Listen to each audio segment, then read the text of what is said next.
सभी को नमस्कार। आर्य संस्कृत क्लासेज इस यूट्यूब परिवार में आप सभी का हार्दिक स्वागत है। प्यारे बच्चों, इस वीडियो में हम सभी क्लास 9th का सत्र 2024 और 25 का सीबीएसई ने जो सिलेबस जारी किया है उसके सिलेबस को देखेंगे। तो देखो बच्चों, सीबीएसई ने 2024-25 के सभी विषयों के 9th और 10th के सिलेबस को जारी कर दिया है।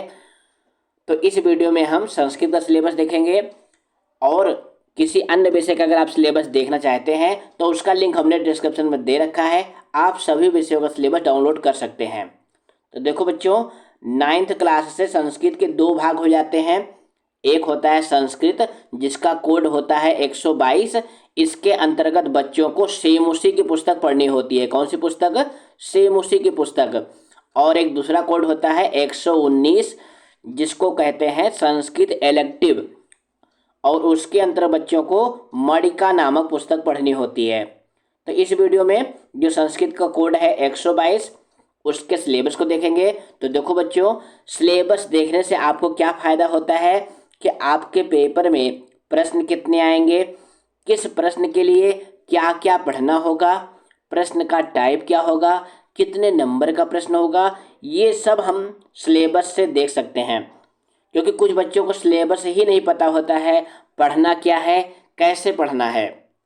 तो देखो बच्चों, 8वीं क्लास तक आपका पेपर कितने नंबर का था? कुछ जगह 80 नंबर का था, ज़्यादातर विद्यालयों में 60 नंबर का पेपर था।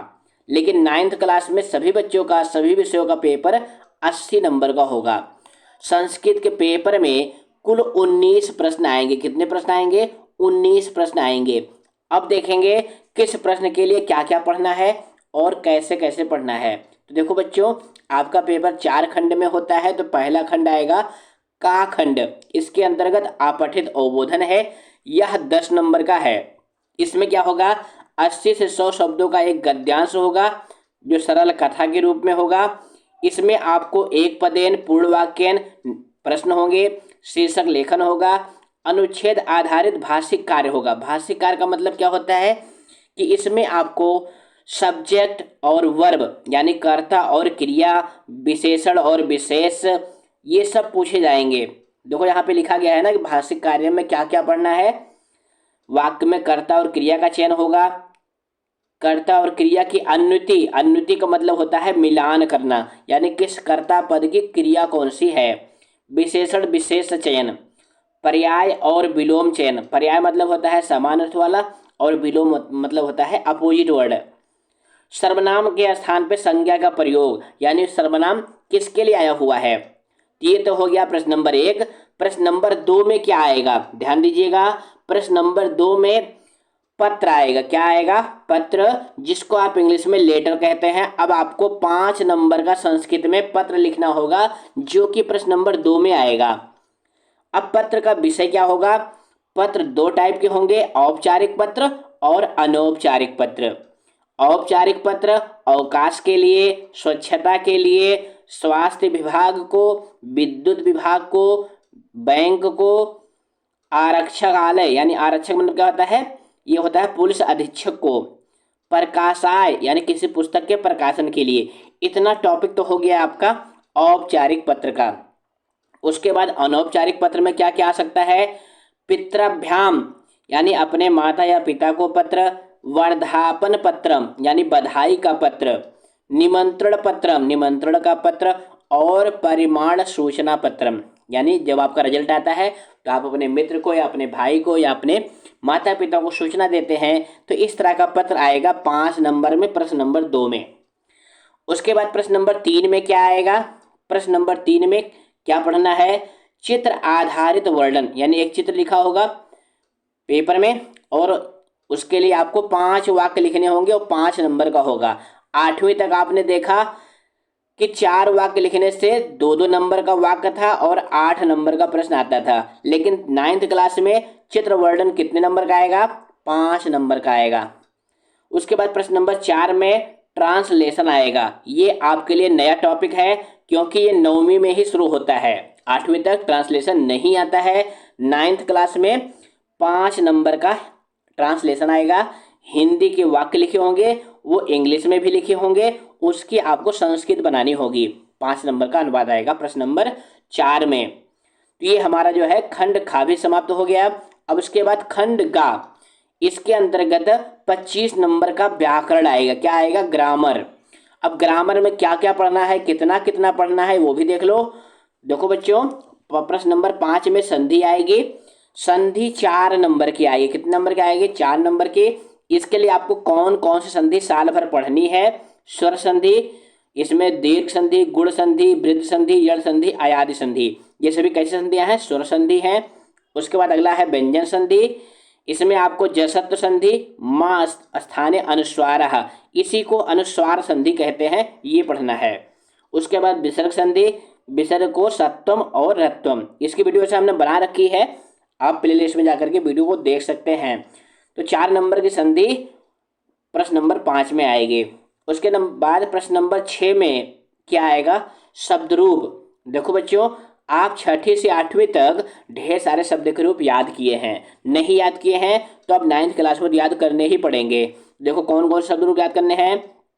बालक का शब्द रूप याद करना है, कवि का याद करना है, साधु का याद करना है, पितर का याद करना है, लता का याद करना है, नदी का याद करना है, मातृ, मातृ मतलब क्या होता है? माता। इतने आपको शब्द रूप याद करने हैं। उसके बाद कुछ हलंत शब्द रूप है, जैसे राजन, भवत, विद्वस, गुणिन। उसके बाद ये सर्वनाम शब्द हैं, इनके भी शब्द रूप आपको याद करने हैं। ये अस्मद, ये सुमद, तत्, इदम, किम, तीनों लिंगों में इन सर्वनाम शब्दों के रूप आपको याद करने हैं। ये शब्द रूप जो है कितने नंबर का आएगा? 4 नंबर का आएगा। तो देखो ये एक दिन में याद नहीं होगा, अभी आपका सत्र शुरू हो रहा है, तो आप एक एक शब्द रूप को एक हफ्ते में याद करिए, कोई दिक्कत नहीं, तभी ये याद हो जाएंगे। उसके बाद प्रश्न नंबर 7 में धातु रूप आपको याद करने हैं। कितनी धातुएं हैं? ढेर सारी धातुएं हैं। पठ मतलब पढ़ना, गम मतलब जाना, वद मतलब बोलना, भो मतलब होना, क्रीड खेलना, नी माने क्या होता है? ले जाना, दृश्य देखना, शक सकना, ज्ञा जानना, अस होना, क्री मतलब क्या होता है? करना, दा देना, क्री। अभी देखो ये क्री और ये क्री दोनों में अंतर है। इस क्री का मतलब होता है करना और इस क्री का मतलब होता है खरीदना। तो इतनी धातुएं हैं, इनका रूप आपको याद करना है। 4 नंबर का प्रश्न नंबर 7 में धातु रूप पूछा जाएगा। उसके बाद प्रश्न नंबर 8 में कारक और उपपद विभक्ति है। इसके लिए आपको क्या क्या पढ़ना है? द्वितीय विभक्ति में इतने पदों के योग में द्वितीय विभक्ति होगी, इतने पदों के योग में तृतीय विभक्ति होगी, इतने पदों के योग में चतुर्थी विभक्ति होगी। पंचमी विभक्ति के लिए इतने पद को आपको याद करना है। इसी तरह से षष्ठी सप्तमी ये कारक और उपपद विभक्ति है। ये प्रश्न नंबर 8 में 4 नंबर के आएंगे। उसके बाद प्रश्न नंबर 9 में प्रत्यय आएगी, 3 नंबर की। प्रत्यय में कौन कौन से प्रत्यय पढ़नी है? कत्वा, तुमुन, लेप, कतवतु, शत्री, सानच और केत। ये 8 प्रत्यय हैं जो आपको पढ़ने हैं, 3 नंबर के लिए प्रश्न नंबर 9 में आएंगे। उसके बाद प्रश्न नंबर 10, इसमें क्या पढ़ना है आपको? 1 से लेकर 100 तक संख्या।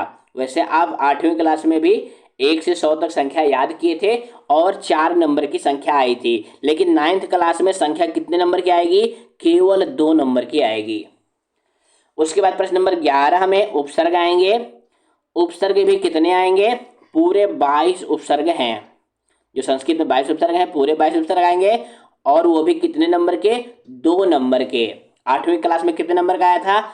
4 नंबर का आया था, लेकिन 9th क्लास में 2 नंबर का उपसर्ग आएगा प्रश्न नंबर 11 में।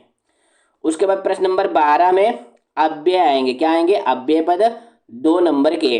तो इतने सारे अव्यय लिखे हुए हैं, तो अव्यय की भी वीडियो हमने अलग से बना रखी है।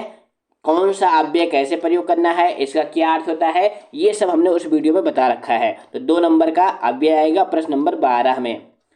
उसके बाद खंड घा आता है। इसके अंतर्गत आपको पठित अवबोधन यानी जो सेमुसी वाली पुस्तक है उसमें से प्रश्न आएंगे। प्रश्न नंबर 13 में क्या आएगा? 5 नंबर का जो है गद्यांश आएगा। प्रश्न नंबर 14 में 5 नंबर का पद्यांश यानी श्लोक आएगा। उसके बाद प्रश्न नंबर 15 में 5 नंबर का नाट्यांश यानी जो नाटक वाला पार्ट है उसमें से पैसा जाएगा। उसके बाद प्रश्न नंबर 16 में क्या आएगा? प्रश्न निर्माण, 4 नंबर का प्रश्न निर्माण आएगा। प्रश्न नंबर 17 में अन्वय लेखन आएगा 3 नंबर का। प्रश्न नंबर 18 में घटनाक्रम।